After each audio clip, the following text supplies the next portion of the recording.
My name's Chris Eades. I'm the Director and Builder for Capri Building Group. According to the Association of Professional Builders, 80% of architectural designs are never built. Why? Simple.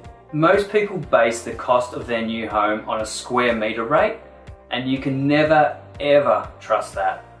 The main thing you need to think about is the complexity of the design. If you don't take this into account, you are bound to go over budget. Let me give you an example.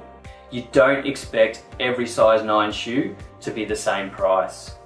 You know that there are some brands and materials that are cheaper and some brands and materials that are more expensive. The same can be said with a new home.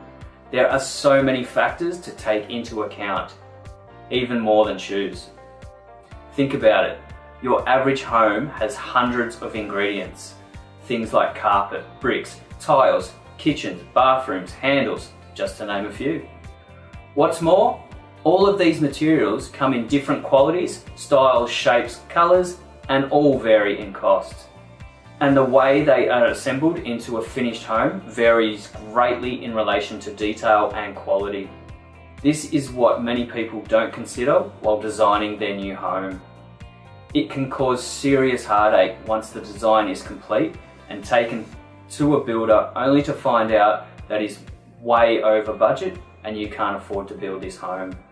Not only that, but you have wasted so much time and in some cases tens of thousands of dollars on a design that is impractical and unaffordable. This scenario is much more common than you think, but there are a few easy tips that can help you avoid it. You should always include a professional builder in your design process. Be realistic in your expectations and make sure your budget is updated after each significant change. And don't be afraid to ask questions about details. Make sure you know exactly what you are getting. For example, one builder may charge $1,000 per square metre, while another may be $1,700 per square metre. Does this mean that the second builder is ripping you off? Not necessarily. And you won't know until you look into the finer details. The truth is, you could be comparing apples with iPhones. See, two homes may be 200 square metres, but if one is on the corner block and the other is on a narrow block, the two homes are completely different shapes.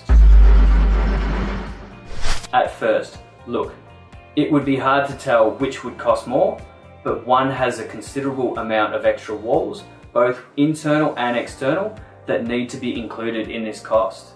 This means extra guttering, bricks, and meters of gyprock, not to mention the extra paint, windows, and doors. Every house is different, so although 5 different houses may contain the same number of square meters, the amount of building materials alone, plus the quality of materials chosen, can mean 5 significantly different costs per square meter values. At the end of the day, we don't want you to fall into the trap of comparing house prices based on square meter rates. There are just too many variables for this to be an accurate measure. Worse still, it may leave you with an Apple when you wanted an iPhone. Luckily for you, there is a very specific process to designing your new home without going over budget and avoiding all the traps. Click on the link below to discover everything you need to ensure you engage a professional builder without making any costly mistakes.